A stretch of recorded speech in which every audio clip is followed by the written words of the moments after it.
They told you Fenrir was a monster, but the real story is worse. The real story is that the gods raised him in their own hall. They fed him from their own table and watched him grow beyond every boundary they trusted. Then they tried to bind him, not because he was wild, but because they finally understood what he had become. This is the story of a wolf whose binding did not end anything. It only made the breaking certain. The gods did not fail to kill Fenrir. They chose not to, because killing him would have meant admitting he could be killed, and they were not sure he could. The air over the Black Lake, Amsvartnir, still does not move the way it should. The island, Lyngvi, still holds the smell of old slaver and cold stone. The river that runs from his jaws climbs uphill, against the fall of the world. The sword in his mouth has not stopped the howl. It has only given the howl a shape. The silence after the howl is too complete. It holds its breath one beat longer than any natural quiet. The dogs know. They stopped howling the night the first fetters snapped. Gleipnir is soft as silk, but it is cold, as if woven from a woman's beard, made of shadow and old patience.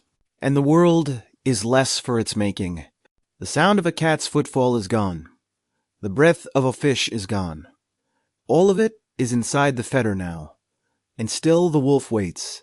So let the path carry you back, back before the hero, back before the gods had even spoken the prophecy aloud, back to the hall where the wolf was still young, and the firelight was warm, and everyone pretended not to hear him growing in the dark. Chapter 1. The Warmth Before the Wolf. Before the wolf, there was a hall. It stood at the heart of Asgard, its roof beams carved from the trunks of ancient ash, its walls hung with shields that had not been needed in 100 winters. The fire in the long pit never went out. Gods moved through the space with the easy certainty of those who believe their home is the center of the world. It was a place of low laughter and heavy tables, of mead poured without counting, of doors left open because no one thought to close them. Outside, the world was raw and young. Snow lay thick on the mountains, and the sea below the cliffs churned gray against black stone. The roads between the 9 worlds were not yet worn deep. Travelers still lost their way. The Aesir watched the edges of their realm with the calm of those who have built the only wall they think they need. They did not yet know that what was coming would not come from outside. Loki's children were not born in Asgard. They were born in the east, in a place where the trees grow close and the ground never fully dries. A hall of ironwood, so the story said, and a mother who was not a god, but something older, Angra-Boda. The name meant the one who brings grief. She had 3 of them, a serpent, a half-dead girl, and a wolf. Word of them reached the Aesir slowly, carried by ravens and by the unease of travelers who spoke of things moving in the forest that had no right to be. When the gods heard of Loki's offspring, they did not laugh. Some of them remembered old prophecies, half-forgotten verses that spoke of a wolf and a serpent and a woman of the dead. Odin sent for them. It was not a request. 3 figures were brought across Bifrost, the rainbow bridge burning under their weight, and the gods gathered in the hall to see what they had been given. The torches smoked, the air thickened, and the fire in the pit bent slightly toward the east. The first was the serpent, already long beyond any natural measure, its body coiled and glistening like wet rope. The gods recoiled. Odin took it and cast it into the deep sea that circles the world, where it would grow until it could bite its own tail. The second was the girl, half corpse-pale, half living, her eyes lowered. Odin sent her to Niflheim, to the cold halls of the dead, and gave her power over those who die of sickness and age. Then they looked at the third.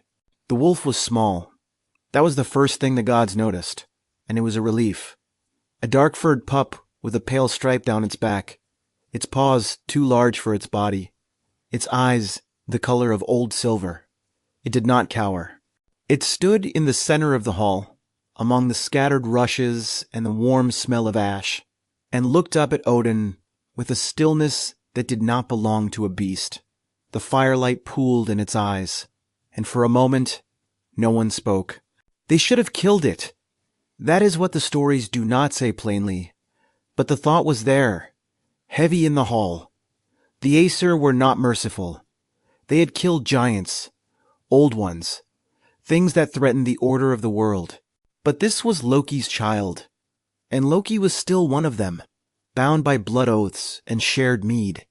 To kill a kinsman's offspring in one's own hall was a thing no one could do without breaking something older than law. So they did not. In the days that followed, the hall returned to something like calm. The fire was fed, the tables were set, the mead was poured, the wolf slept near the hearth, growing a little each day, but not enough to stir old fears. One evening, a dog lay asleep beside it, its flank rising and falling in the warm light. The gods spoke quietly of harvests and roads. Then the shadows on the wall moved once, though the fire did not flicker, and a bone on the floor cracked down its length into splinters no dog's jaw could have made. No one mentioned the bone.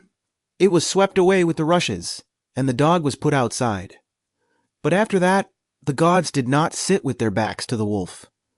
They began to watch it from the corners of their eyes, the way a man watches a door he has left unlocked. The wolf did not seem to notice. It slept, or pretended to sleep, its breath slow and even, its ears turning toward every sound in the hall. The silence after the howl came later, but its first shadow arrived that winter. The wolf cried out once in the night, a sound that was not quite a howl, not quite a child's cry, and the hall went still. The fire did not crackle. The wind outside did not move. For one long-held breath, the whole world seemed to listen, and then everything resumed at once, too quickly, as if nothing had happened. The gods did not sleep again that night. The wolf grew, not the way a dog grows, in fits and starts, but steadily, as if the days themselves were feeding it. The hall began to feel smaller. Gods who had walked its length without thought now measured their steps. At first, they told themselves it was only a season, that all young things grow and then stop. But the wolf did not stop. Its shoulders widened, its jaws lengthened, and the pale stripe down its spine became a line of cold light even the fire could not warm. By the next summer, the wolf was taller than a man when it stood. It no longer slept near the hearth. It lay in the center of the hall, and the gods moved around it in wide arcs. It did not snarl. It did not threaten. That was the worst part. It simply watched, patient as a door, and the gods could not decide whether they were sharing their hall with a beast or being studied by something that had already outgrown them. Odin began to disappear for long nights. He rode his horse beyond the walls and spoke to the dead and the wise ones. No one asked what he learned, but when he returned, his face was gray, and he would sit alone at the high seat, staring into the fire, as if it held the shape of something he could not unsee. The ravens grew restless. They would not go near the wolf. What Odin learned was this, a verse old enough that its author was forgotten, spoken in the cold voice of Osiris. A wolf would devour the Allfather. The sun and moon would be hunted by wolves. The bindings of the world would break. The wolf in the hall had a name in that verse. Fenrir, the Fen-dweller, the one who would walk out of the darkness with his jaws open and not stop until he swallowed the chief of the gods. The prophecy did not say if this could be prevented. It only said it would happen. The gods received the prophecy as a wound receives salt. Some wanted to kill the wolf at once, law or no law. Others argued that to kill it would only prove the prophecy true, that fate cannot be cut down. The hall divided. Voices rose, shields were struck, and the fire burned high as if feeding on the fear. Through all of it, the wolf lay still, its pale eyes moving from one god to another, and its tail did not once lower. What unsettled them most was not the prophecy itself, but that the wolf seemed to know. There was no proof, no cunning smile on its long muzzle, no glint of satisfaction in its silver gaze. Yet whenever a god spoke of killing it, the wolf's ears would shift, just slightly, as if it were following the argument with the patience of something that had already heard the ending. The gods began to speak in whispers, and then, not at all. They could not kill it. That was the answer they reached, though it tasted like surrender. To kill it would be to break the oldest bonds of kinship and to stain the hall with kin blood, an act that would crack the very order they were trying to protect. And perhaps it would not even work. Perhaps the wolf would rise again, or the prophecy would simply choose another shape. So they would do the only thing left to them. They would bind it. The decision came as a relief. At least binding was an act, a plan, a way to hold the future still. The gods told themselves it would be enough. They would forge a chain, and the wolf would wear it, and the hall would breathe again. The evening after the decision, they gathered for a feast, and someone laughed too loudly, and the fire burned warm. It almost felt like the old days, but the wolf lay in the shadow beneath the high seat, and its breathing was too slow to be sleep. That night, a bowl of mead was left on the edge of a table near the wolf's resting place. In the morning, the bowl was empty, but the table's edge, where it had stood, was cracked. The wood splintered inward, not by a blow, but by pressure, as if something had closed its jaws around the bowl and not let go. No one asked who had left the bowl. No one asked how the crack had come. The crack remained, a dark seam in the heart of the hall. So the question was no longer whether Fenrir should be bound. That had been answered, and the answer sat in the hall like a stone. The contradiction was that the wolf did not resist it, waited, and in its waiting the gods saw the shape of their own fear. The new question was sharper. Could any chain hold a thing that had already been named by fate? And where would they find the strength to try, when the only certainty was that the wolf would remain, watching, while they went out into the world to seek it? Chapter 2. The Breaking of Iron. The gods believed they could still contain what they had raised. That was their first mistake, and they made it together in the cold light of the hall, with the wolf watching. Loathing, they called the first chain. It was forged in the smithies of Asgard, thick as a man's wrist, each link tested against stone and sea.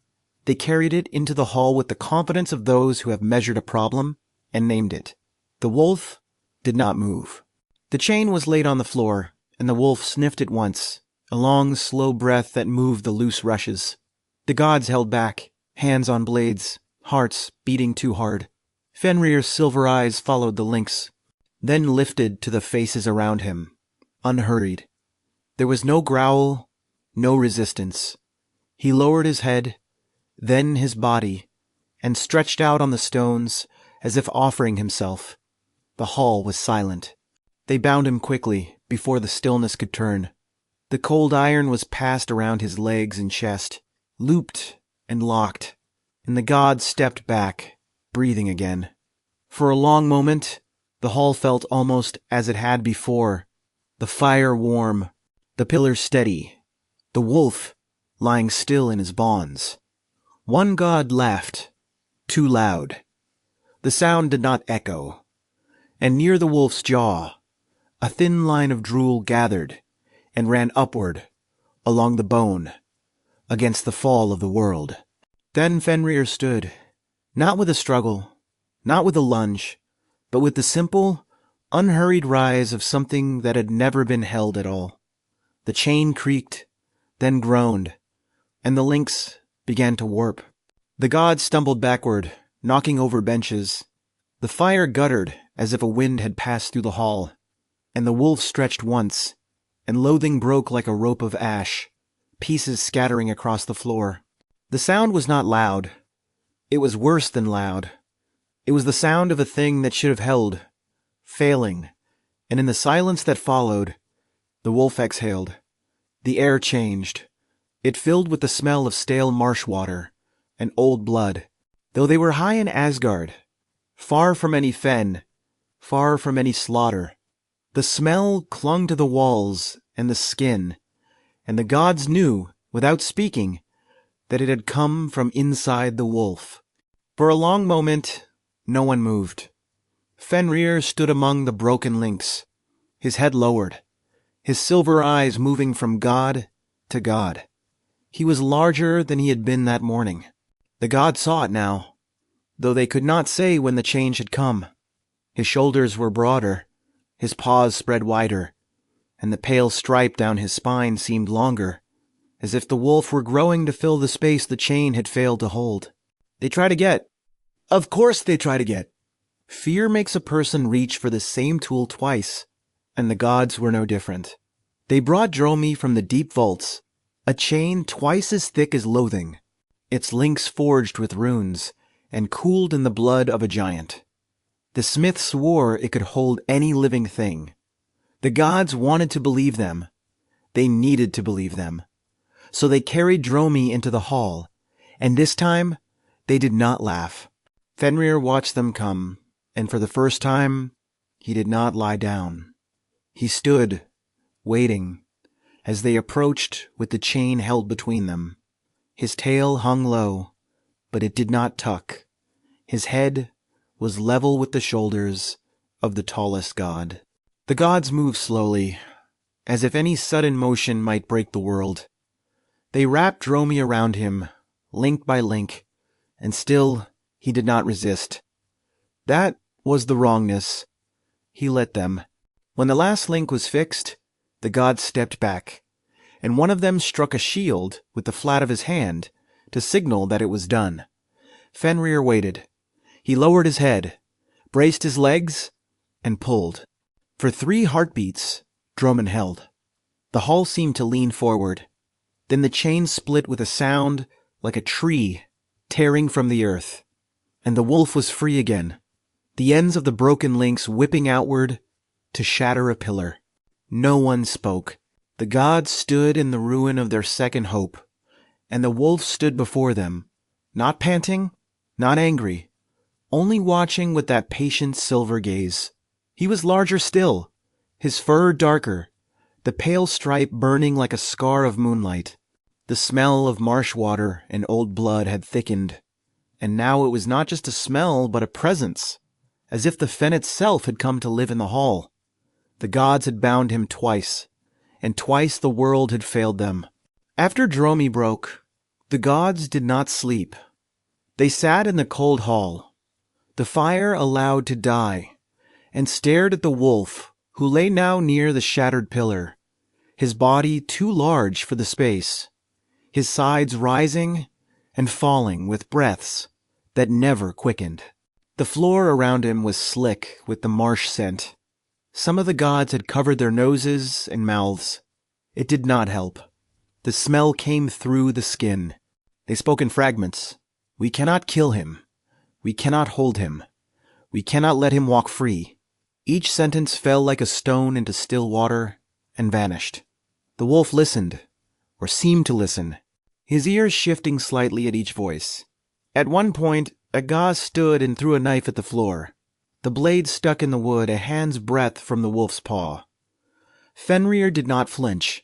He only turned his head and looked at the hilt, as if memorizing it. What had begun as a problem of strength had become a problem of meaning. The gods were not fighting a beast. They were fighting the idea that anything could be made to hold. Loding and Dromi had not failed because they were weak. They had failed because the wolf was no longer entirely a wolf. The child of Loki had become something else, something the Aesir could not name, and that unnamed thing was growing in their hall like a black tide. It was then that Odin spoke of the dwarfs. He did not raise his voice. The hall stilled to hear him.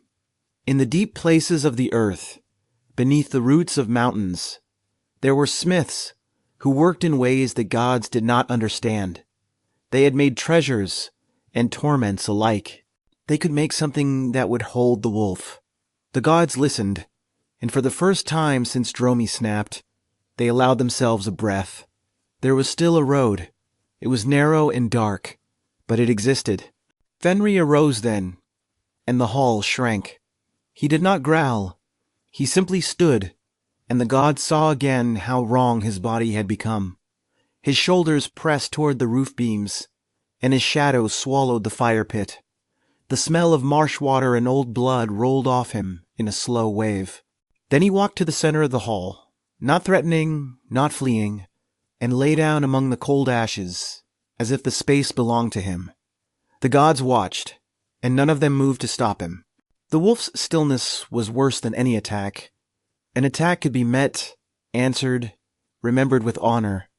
But this was patience, and patience cannot be fought. The gods had raised him from a cub, and now they could not say what they had raised.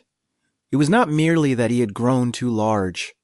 It was that he had grown into the shape of their own failure, and every attempt to bind him had only made that shape more solid. A god began to weep. It was a quiet sound, quickly swallowed, but it echoed in the silence. The others did not look at him.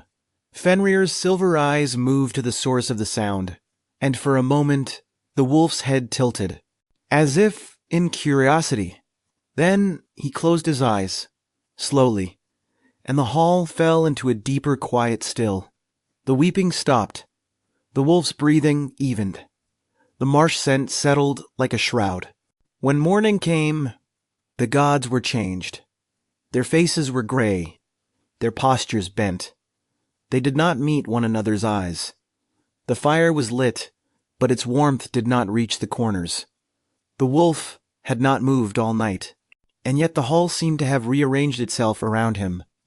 A crack ran along the floor from his paw to the door, thin as a root, as if the building itself was beginning to lean toward him. The decision was made without a vote. They would go to the dwarfs. They would give up whatever was asked, and they would bring back a fetter that could hold the unholdable. It was not hope, exactly. It was the last motion of a creature that cannot stop moving, because to stop would be to admit something. The wolf watched them gather their cloaks and their horses, and his silver eyes did not blink. So the question of strength had been answered, and the answer was that no strength the gods possessed was enough. That was the contradiction. The wolf had not fought them, and still he had beaten them. The new question had nothing to do with chains. It was whether there existed in the world a thing that could bind a creature who had already been named by fate.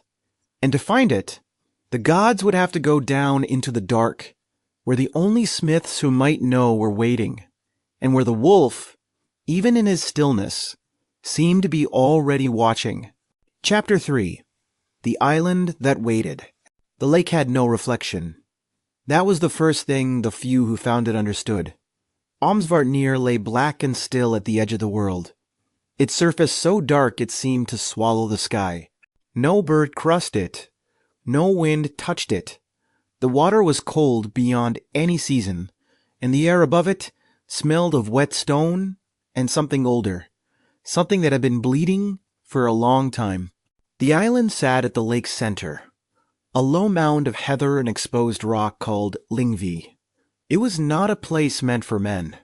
The shore was jagged, the stones sharp, and the heather grew gray and brittle even in summer. Those who rode too close said the island seemed to breathe, its outline shifting in the mist. They did not row close again. The wolf lay there, bound but not silent. His black body sprawled across the island's highest point, too large for the land. His fur wet with the damp of the lake and matted with old shadow. The fettered Gleipnir held him, thin as silk and pale as moonlight, wrapped around his legs and chest. But the most wrong thing was the sword. It stood upright in his open jaws, hilt against the lower jaw, point against the upper, holding his mouth open so that he could not bite. His silver eyes were open. From the corners of that open mouth, slaver ran in a constant, glistening stream. It pooled beneath his head, then found a channel and began to move. The stream did not follow the slope of the island. It climbed, over stones and through cracks. Against the fall of the earth, the slaver ran uphill. Bright as liquid moonlight, until it reached the lake and became the river the locals called Van, expectation. No one drank from the lake, not because the water was black, though it was, not because it was cold, though it never warmed, but because the few who had tasted it in the oldest stories had stopped sleeping. They walked ashore at night, their eyes wide, and they spoke of a sound in their teeth, a low, wet creak, like stone grinding against stone, that never stopped. The land around Amsvarnir had learned to be afraid. Trees grew twisted away from the water, their branches reaching inland as if trying to escape. The soil near the shore was dark and soft, and nothing edible grew there. Fishermen did not cast nets. Hunters did not follow game near the lake. The birds that lived in the deep forests sang only in the morning, and then only briefly, as if afraid to be heard. The wolf did not move. That was the worst part. In the dim light of the far north, he lay with the sword in his jaws, his silver eyes open and fixed on the horizon. Sometimes his sides rose and fell, but too slowly, as if he had learned to breathe only when he remembered. And all the while, the slaver ran, and the river Van grew, and the lake drank it without ever filling. There were mornings when the lake looked almost peaceful. The mist would lie thick on the water, and the heather on Lyngvi would stand still, as if posing for a painting no one would ever make. The light was soft and gray. On such mornings, a man might think the old stories were only stories. Then the surface would ripple once, though no wind blew, and a dead fish would float to the top near the shore, its gills still moving faintly, and the moment would pass. The sound began slowly. At first, only at night, and only for those who slept too close to the water. A faint grinding, like teeth against iron, or iron against teeth, repeating in a rhythm that did not match any heartbeat. It came from the island, they said, but it seemed to arrive from inside the skull. Those who heard it once never forgot it.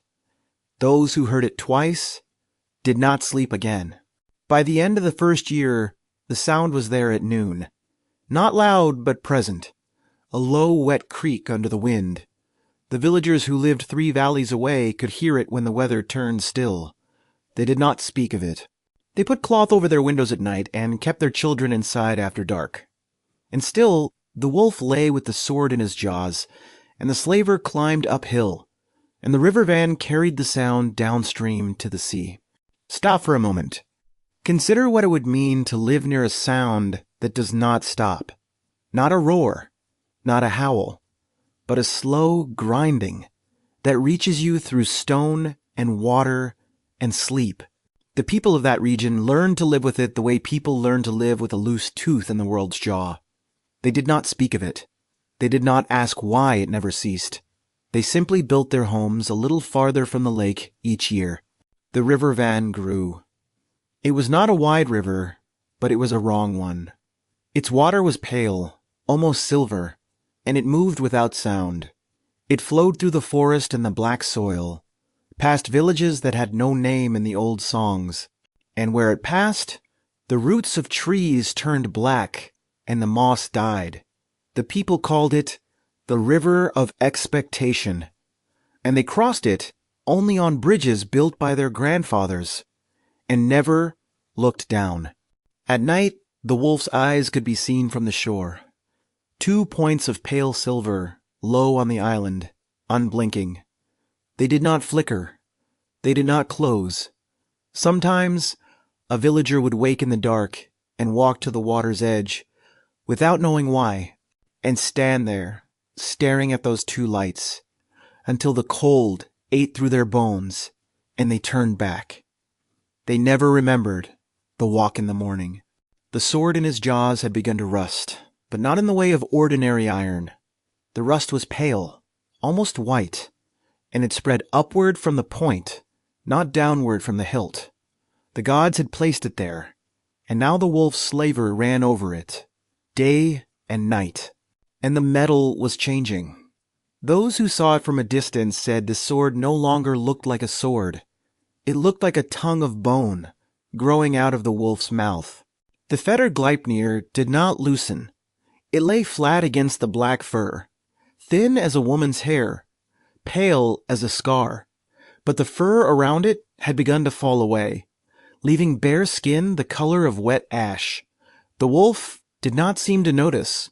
His silver eyes stayed fixed on the horizon, and his breathing stayed slow, and the slaver still climbed uphill, and the sound of teeth against iron still came from the island like a pulse.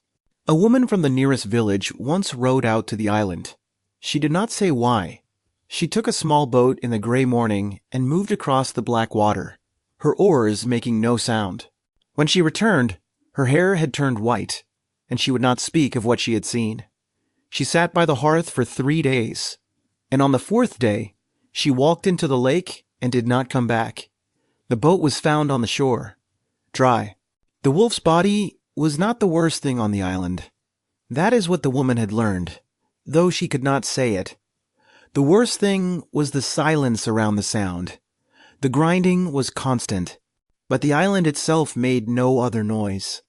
No wind stirred the heather. No insects sang. The only thing alive in that place was the wolf's open eye, and the river Van, which was not alive, but moved anyway. Over time, the people learned to read the wolf's moods from the river. When the slaver ran thin and slow, the sound grew quieter, and the land felt almost normal. When it ran thick and fast, the grinding grew louder, and the villagers would lock their doors and cover their mirrors.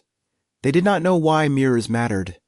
It was an old rule, passed down from a time no one remembered, and they kept it. The lake never froze. That was the first fact a stranger noticed. In the deepest winter, when the snow lay thick on the pines, and the world was white, the water of Amsvartnir stayed black and liquid, steaming faintly.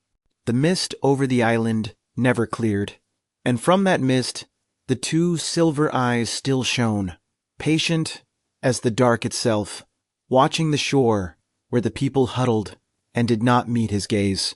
So the reign of Fenrir was not a reign of blood. It was a reign of waiting. The wolf did not hunt. He did not leave the island.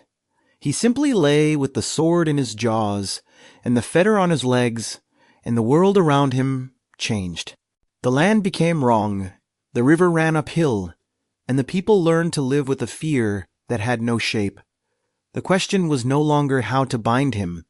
It was how to survive the long, slow knowledge that the binding had not ended anything. It had only given the wolf time to listen. Chapter 4. The Hand That Held the Oath. The gods left the hall without looking back. Fenrir lay in the cold ashes, and the crack in the floor had widened, running now from his paw to the threshold. The morning was gray, the road to the mountains thin and frozen. They rode in silence, their cloaks heavy, their breath pluming white. The only sound was the creak of leather and the far-off grind that had followed them from the lake. They went down into the earth. That is not a figure of speech. At the edge of the world, where the mountains fold into the dark, a narrow path led beneath the rock, and the gods descended on foot, their torches low. The air grew thick and warm, then cold again, and the walls glistened with old moisture. The dwarves had been waiting for them, though no message had been sent. The forge of the dwarves was not a place of fire, but a place of pressure. Hammers struck on anvils of black iron, and the sound was not a ring, but a low thud that went through the bones. The air smelled of sulfur and cold stone. The dwarves did not bow. They stood among their works, their faces hard as the metal they shaped, and they listened to the gods without interrupting. "We need a fetter," Odin said, and the words hung in the close air. "One that cannot be broken." The chief of the dwarves, whose name is lost, tilted his head. He did not ask what the fetter would hold. He already knew. The dwarves see much from beneath the earth. "It will cost," he said. "Everything costs." And the gods answered that they would pay whatever was asked. So the dwarves began to gather the impossible. A cat's footfall captured in a pouch that made no sound. The roots of a mountain, pulled from the deep stone. A woman's beard, hung on a hook, swaying though there was no draught. The sinews of a bear, still warm. The breath of a fish, rising from a basin as a visible thread that did not disperse. And the spittle of a bird, collected in a cup of black glass. These things were laid on a table of stone, and the gods looked at them and did not speak. The forging took 7 nights. The dwarves worked without pause, their hammers falling in a rhythm too even to be natural. The gods waited in a side chamber, and the sound of the work came through the walls like a heartbeat. No one slept. The torchlight moved oddly, casting shadows that did not align with any flame. And when it was over, the chief dwarf came to them holding something thin and pale, and the air grew colder. Gleipnir looked like nothing. That was the first thing that disturbed him. It was a cord no thicker than a finger, smooth as silk, pale as moonlight. It should have been fragile. It was not. When the gods reached for it, the cold from the cord bit into their skin. Not a surface chill, but a deep, ancient cold, as if it had been woven from the silence under the mountains. It seemed to breathe, faintly, in the hand. One of the gods dropped it. The cord fell to the stone floor and did not make a sound. It lay there, glowing faintly, and the torchlight bent toward it, as if drawn. The dwarves watched with flat, patient eyes. "It will hold," the chief said. "It will hold anything that lives." And the gods believed him, because the cord was not a thing of the world. It was a thing of what the world had given up. They took Gleipnir and began the long road back to the lake. The cord was carried in a cloth of black wool, but the cold leaked through, and the god who held it could not feel his fingers by the time they reached the surface.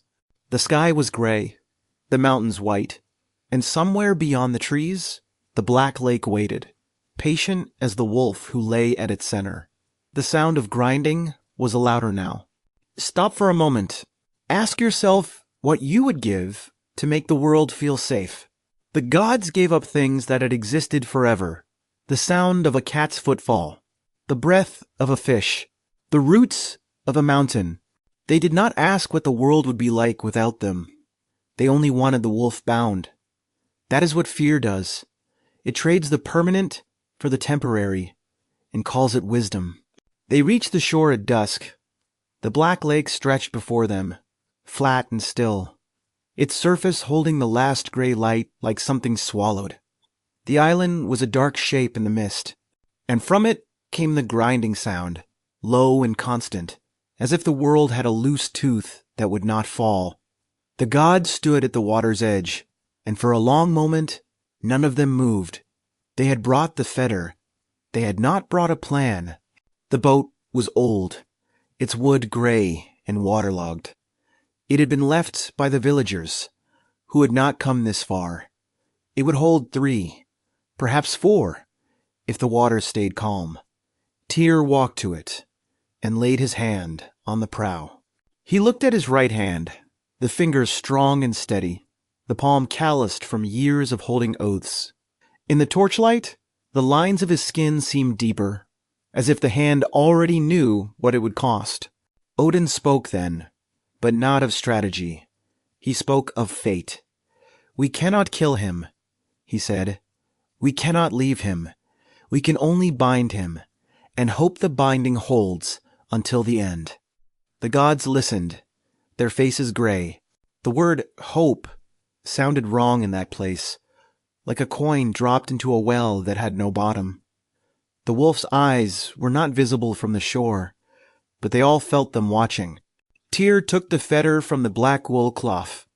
The cord was cold, and the cold moved up his arm like a slow tide. It seemed to grow heavier in his hand, not with weight, but with absence, as if it were made of the space where something used to be. He wrapped it once around his fist, and the mark it left was pale as a scar. Then he stepped into the boat, and the boat settled under him without a sound. The crossing was quiet. The oars moved through the black water and left no ripples. The mist closed behind them, and the shore vanished. Ahead, The island grew, its heather gray and brittle, its rocks sharp as teeth. The grinding sound was louder now, and under it, a second sound, the slow, patient breathing of something too large for the dark. The gods did not speak. The boat moved forward, as if the lake itself were drawing them in. When they reached the island, the wolf did not move. He lay on the high ground, his black body sprawling across the heather, the sword still wedged in his jaws. Gleipnir was in Tyr's hand, pale and cold. The wolf's silver eyes opened fully, and they fixed on Tyr, not with anger, but with recognition. It was the look of something that had been waiting, and now the waiting was over. Tyr stepped from the boat onto the rock. The others followed, their weapons still sheathed, their breath held. The wolf's head lifted slightly, the sword shifting in his mouth, and a thin stream of slaver ran from the corner of his jaw, climbing uphill over the stones. The grinding sound stopped. For the first time in months, the island was silent, and in that silence, the wolf's eyes did not blink. The gods spread out in a loose line, the fetter between them. Gleipnir glowed faintly against the dark. The wolf watched, his body still, his muscles loose. He could have killed them then. They knew it, and he knew they knew it. But he did not rise. He only waited, and the waiting was a kind of power, the power of a creature that has already imagined every outcome and found none of them frightening. Tyr held the cord before him. It no longer felt cold. It felt like a decision. He looked at his right hand once more, then at the wolf's open jaws, the sword, the teeth, the dark tongue. He understood what was being asked. The others did not yet. But he had known since the shore. Some bindings require a witness, and some require a wound. This one would require both. So the preparation ended where it had always been headed, on a black island, in the presence of the wolf, with a fetter made of absence and a god willing to pay the price. The question of strength had been answered. The question of cost was about to be. The wolf watched them come, and the silence held, and the boat rocked empty against the stones. The next step would not be a step at all. It would be a sacrifice. Chapter 5. The hand inside the jaws. The boat scraped against the stones, and the sound was too loud in the silence. The gods stepped onto Lyngvi, their boots sinking into the gray heather. The wolf did not rise. He lay on the high ground, his black body a mountain of shadow, the sword still upright in his jaws. His silver eyes tracked them, unblinking. The air was so cold it burned, and the smell of marsh water was thick enough to taste. Tyr walked first, the cord in his hand. Gleipnir glowed pale against the dark, and the light from it moved like water over his knuckles. Behind him, the others spread out, their movements slow, their weapons still sheathed. The wolf's head lifted a fraction, the sword shifting with a wet creak. A thin stream of slaver ran from the corner of his mouth, and where it touched the ground, the heather blackened. Fenrir did not speak. He had never spoken, but his eyes spoke for him. And what they said was simple. I know why you are here. The gods stopped at the base of the rise, and for a long moment, no one moved. The lake behind them was a sheet of black glass, and the island was the only real thing in the world. The wolf's breath came slow and even, each exhale a cloud that did not disperse.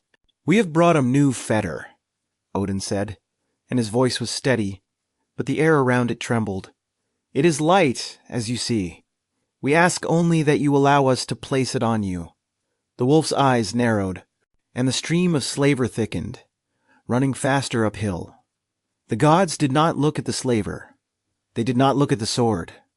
They looked at the cord, and the cord looked back with its pale, cold light. Fenrir shifted, and the island seemed to shift with him.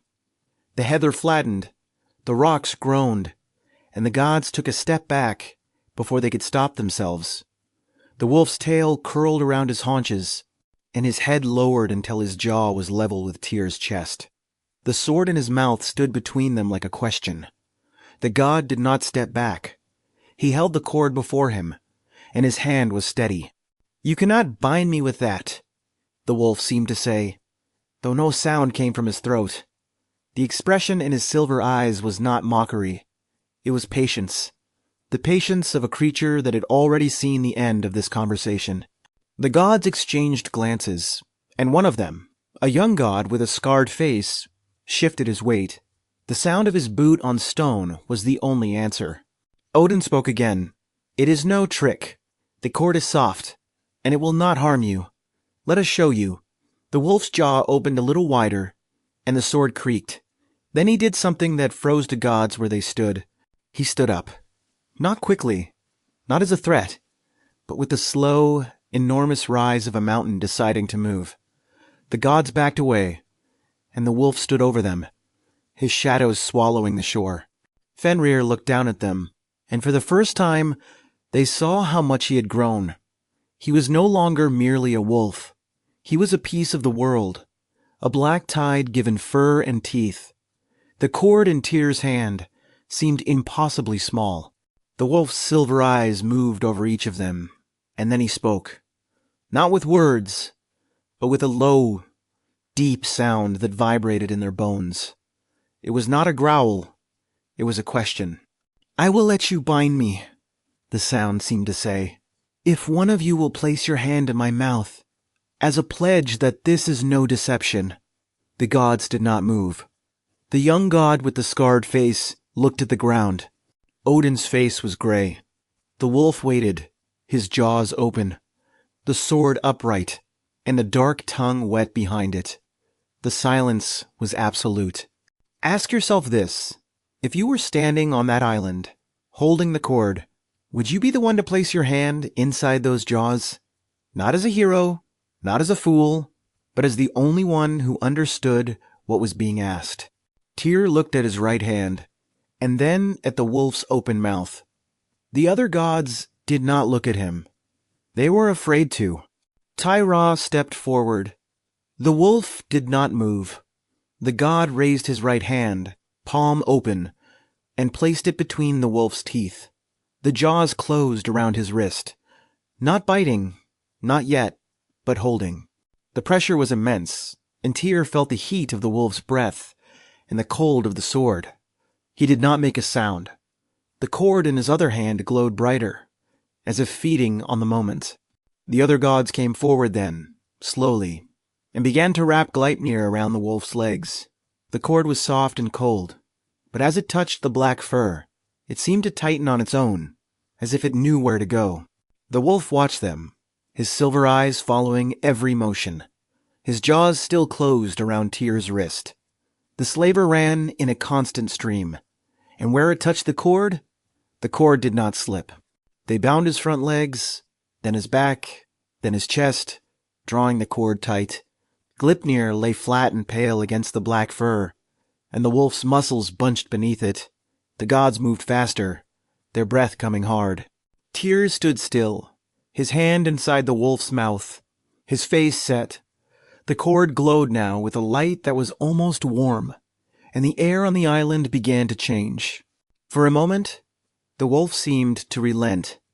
His muscles loosened, his eyes half closed, and his breathing slowed. The cord turned warm, as if feeding on his heat, and each exhale became a faint mist that hung in the air and did not dissipate. The gods paused, their hands still. It felt almost peaceful. Then Fenrir's eyes opened fully, and the warm cord turned cold again, and the wolf pulled. The wolf pulled. Not a lunge, not a thrash, but a single, impossible tightening of every muscle at once. The cord held. Gleipnir did not snap. It sank into the black fur, and the wolf's body bowed against it. The gods stumbled back, hands raised, faces pale. Tyr's wrist was still inside the jaws, and he felt the force of it, the pressure that could crush stone. The wolf's eyes never left his. Fenrir pulled again, and the island shook. Rocks cracked, and the black lake surged against the shore. The cord glowed white-hot, then ice-cold, and the gods cried out, not in triumph, but in fear. The wolf's legs were bound. His chest was bound, but he did not fall. He only pulled, and the cord bit deeper, and the sound of his effort was a low, tearing thunder that came from the center of the earth. The gods threw themselves onto the cord, adding their weight, their strength, their fear. It was not enough, but it was something. The wolf's body twisted, and the sword in his jaws clattered against his teeth. Tyr's hand was still inside, and he felt the jaws tighten, then release, then tighten again, as if the wolf were deciding. He did not pull away. He stood there, his face gray, his right arm swallowed to the wrist. Then the wolf's eyes changed. The patience drained from them, and something older, colder, surfaced. It was not rage. It was betrayal. The wolf had known the cost, but the cost had not been named aloud. Now it was named, and it was Tyr's hand. The jaws closed. There was a sound like a green branch breaking under snow. Tyr staggered back, and his wrist ended in a bright red absence. He did not scream. The gods did. The wolf threw himself against the cord, and the world seemed to hold its breath. Gleipnir tightened, not with violence, but with finality, and the wolf's legs gave way. He fell onto his side, the sword clattering against the rock, and the gods rushed forward, dragging the cord tight, knotting it, binding it to the island itself. The wolf's howl began then, low and terrible, and it did not stop. The howl was not a sound. It was a place. It opened up around them, filled with the end of the world and the beginning of something worse. The gods covered their ears, but the sound came through their hands, their skulls, their teeth. The black lake rippled, and the trees on the far shore bent away. The wolf's jaws were still open, the sword still upright, and the howl poured out around it like a river of broken glass. They wedged the sword deeper. That was the final act. The blade stood in the wolf's mouth, hilt against the lower jaw, point against the upper, and the howl became a gurgle, then a scream, then something with no name.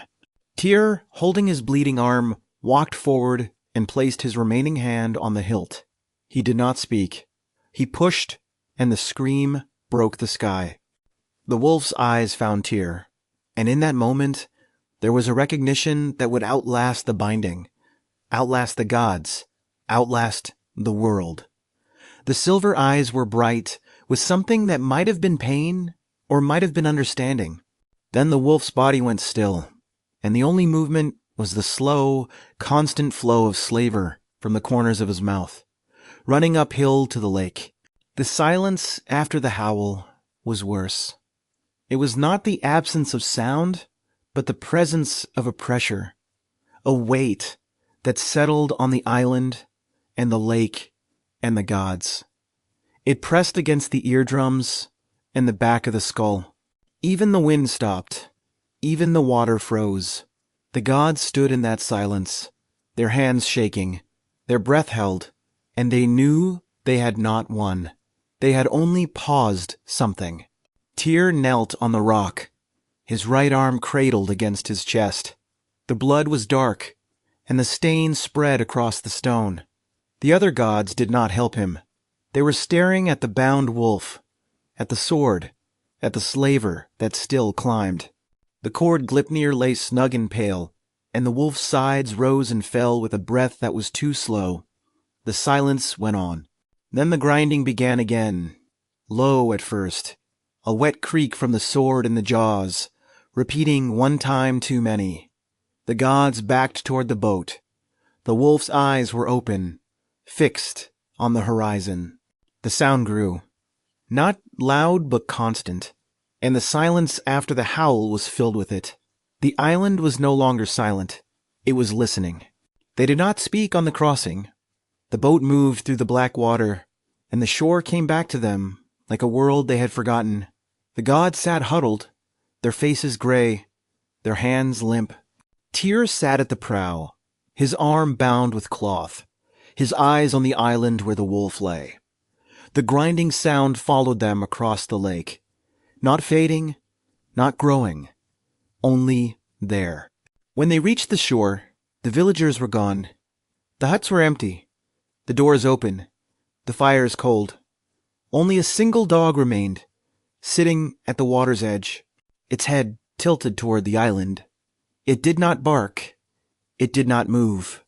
The gods passed it without a word, and the dog watched them go, then turned back to the lake. So the binding was done, and it cost more than a hand. It cost the silence, the safety, the belief that the world could be made whole. The wolf lay bound on Lyngvi, the sword in his jaws, the slaver running uphill, and the gods returned to Asgard with the smell of marsh water in their clothes, and the sound of grinding in their bones. The question now was not whether he would break free, it was when, and the waiting began. Chapter 6. The Bloodline Running Free. The gods returned to Asgard, as if from a long sickness. The hall stood unchanged, its pillars straight, its shields bright, but the air inside was heavy, and the fire in the long pit did not warm them. They sat at the tables and did not speak. The mead was poured, but few drank. Tyr sat near the door, his right arm bound, his face pale. The wolf's empty place by the hearth was colder than the rest of the floor. For a time, they tried to believe it was over. The wolf was bound on Lyngvi, the sword in his jaws, the cord Gleipnir snug against his bones. The gods had paid a heavy price, but the world was still standing. They told themselves that was enough. The days passed, and the hall began to sound like itself again. Laughter returned, cautiously, like a man testing a broken limb. But the world outside had changed. That was the truth they could not drink away. The black lake still lay at the edge of the world, and the wolf still lay at its center, and the slaver still ran from his jaws, uphill to the water. The river Van had grown. It moved through the forest pale and silent, and the land around it did not recover. The trees stood black, the moss died, the water ran clear but wrong. In a village downstream, a boy found a channel of the river climbing a low hill. It ran against the slope for 20 paces, then stopped, then began again, as if the water had paused to listen. The villagers filled the channel with stones, and the next morning the stones were gone, carried away not downstream but up. No one spoke of it. They built a fence around the place and called it cursed. The sky began to dim. Not enough to frighten anyone, not yet. A thin grayness at the edge of the sun, as if a shadow were passing across it very slowly. The gods noticed, but they did not speak. It seemed a small thing, a weather oddity, a trick of the light. The old among them remembered the verses. They did not say the verses aloud. The wolf's offspring had been born before the binding. Skull and Hati, the sources said, were already running. Skull pursued the sun, Hati the moon, and they had been chasing since before the gods first raised Fenrir in the hall. The binding had not stopped them. It had not even slowed them. The gods had only stopped the father. The sons were still loose, and they were hungry. No one in Asgard spoke of Skoll or Hati. To name them would be to admit that the binding had solved only one piece of the doom. The sun still rose. The moon still passed. The chase was old and patient, and it did not care that the gods had paid a hand. It had been set in motion long before the first chain was forged, and it would not stop. One evening, the hall was warm. The fire burned steadily, and the tables were set with meat and bread. The gods sat together, and for a few hours the old ease returned. They spoke of harvests, of roads, of the coming winter. A dog lay near the hearth, and the wolf's place beside it was empty. The fire cast no shadow from that empty space, and the crack in the floor had followed them home, thin as a root, running from the threshold to the cold ashes. The dog did not sleep. It lay with its head on its paws, its eyes open, watching the empty place. The gods did not notice. They were too grateful for the warmth, the food, the sound of their own voices. But the dog knew. It could smell the marsh water, faint but present, and it could hear, very far away, a low grinding sound that never stopped. That night, the sun did not set cleanly. It lingered at the horizon, its edge blurred, as if something had taken a bite from it, and the wound was still smoking. The gods stood on the walls of Asgard and watched. The old ones did not speak. The young ones asked if it was an omen. No one answered. The darkness came, but it was not the usual darkness. It was the darkness of a wolf's shadow crossing the light. Stop for a moment and consider the arithmetic of the doom. The gods bound one wolf, and in doing so, they lost a hand, the silence, and the certainty of safety. Meanwhile, 2 wolves still ran. The sun and moon were not gods. They were lights, and lights can be caught. The chase had no end because it had no beginning. It was simply there, like the cold, like the dark, like the patience of the wolf on the island. The river Van did not stop at the sea. The old stories say it ran into the deep water and disappeared. But the villagers who lived near the mouth said the sea near that place was wrong. The waves moved against the wind. The fish tasted of old blood. And on certain nights, when the moon was low, the water glowed faintly silver, as if the slaver were still running beneath the surface, waiting. Skoll and Hati were never seen whole. Only their shadows, and the dimming, and sometimes a pair of eyes in the high dark. Hunters in the far north told of a black shape crossing the moon's face, too large for any bird. They did not speak of it twice. The gods sent no one to hunt them. They knew, though they did not say it, that the hunt was not theirs to stop. The binding had not failed.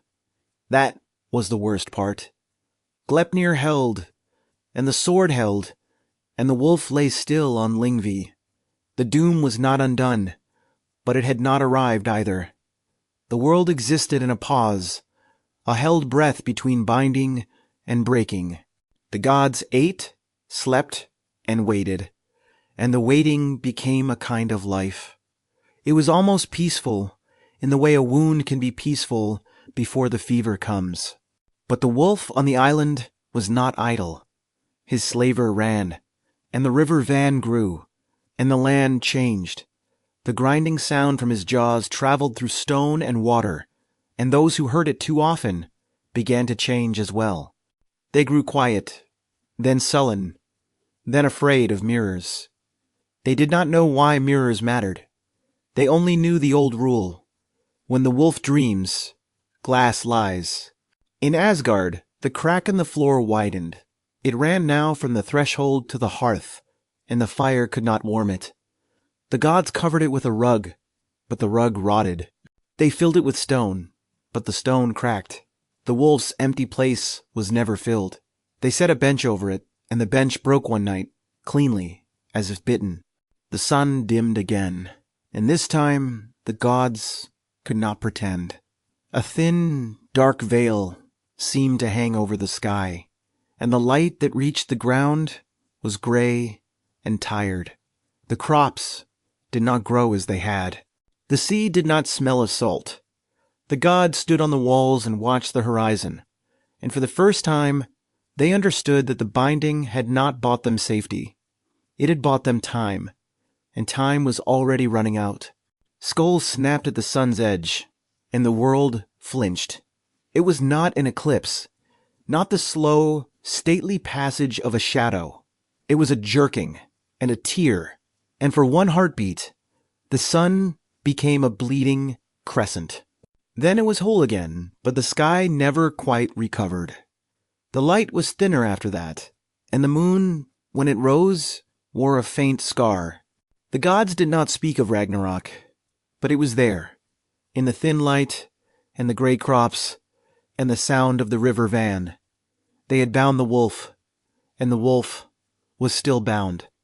but the binding had made a certainty of the breaking.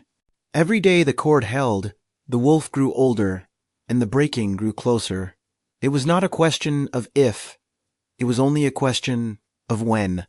The sun finally failed, and the moon, and the last light went out. So, the aftermath was not a victory. It was a long, slow unraveling.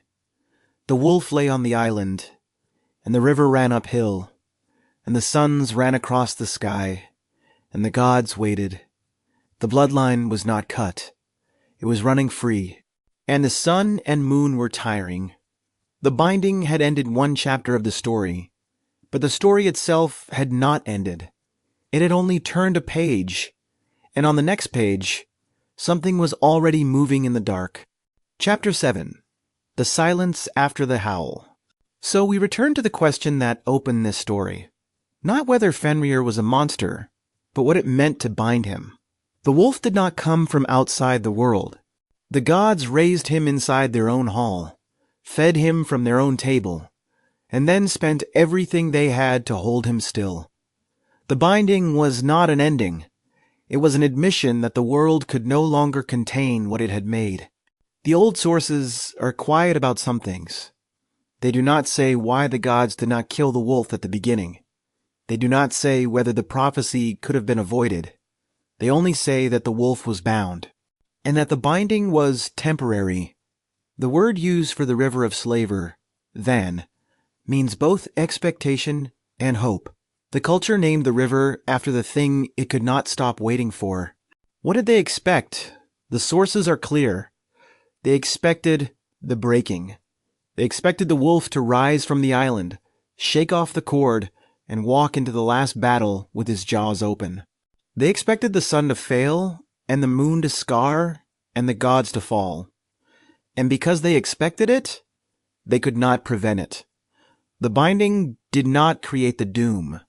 It made the doom certain by giving it a shape. The name Fenrir is instructive. It comes from the Old Norse word for a fen, a marsh, a bog, a place where the boundary between land and water is not fixed.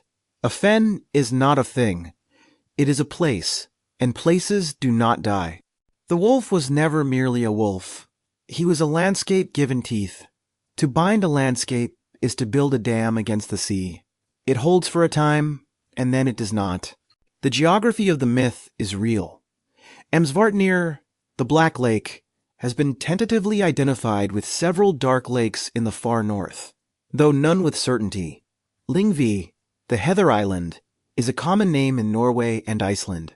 The story is rooted in a real world of black water and gray stone, where the sun is thin and the cold is old. It is not a fantasy. It is a memory of a place. Archaeology offers no direct evidence of Fenrir, but it offers the fear. Wolf teeth and wolf bones have been found in ritual deposits, some pierced for suspension, some broken. The Norse did not worship wolves. They wore their teeth. They carved them and hung them and carried them.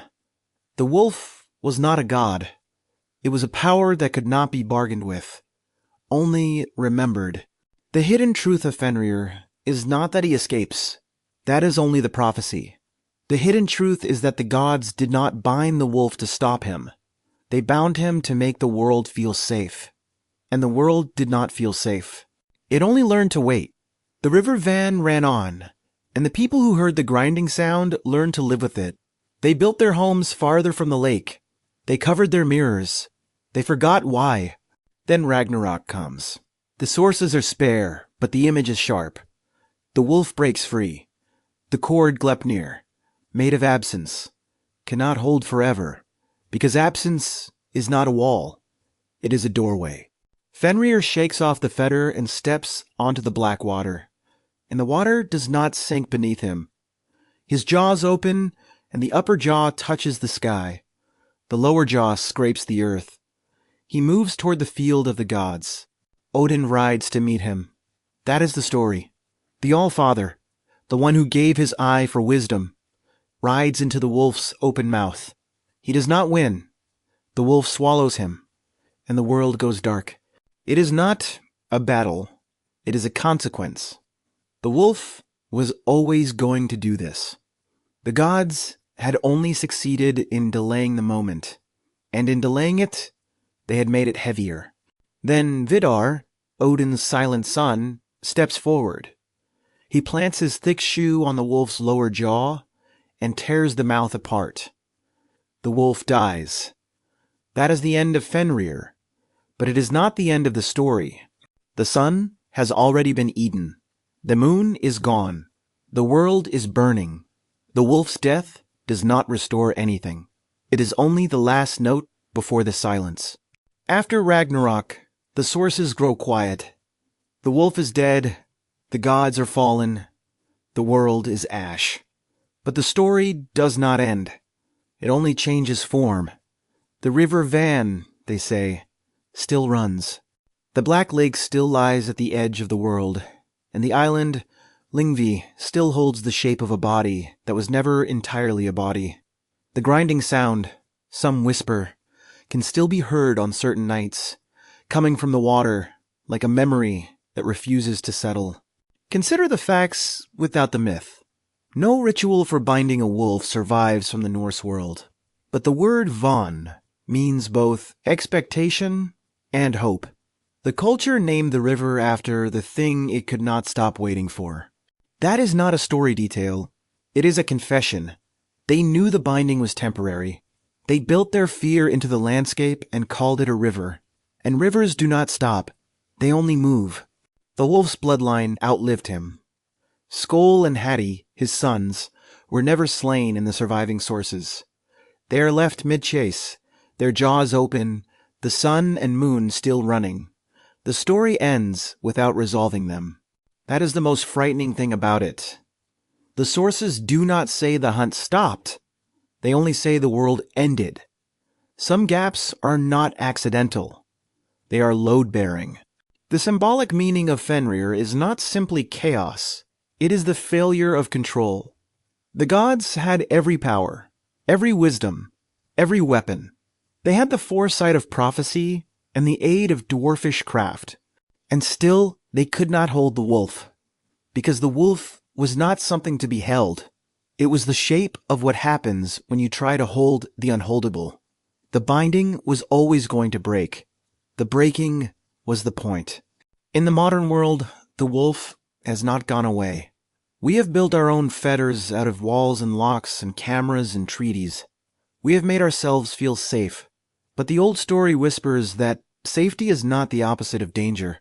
Safety is the delay of danger, and the delay is not empty.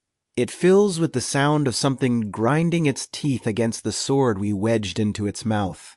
There is a quiet to certain northern lakes, even now, a stillness that holds too long.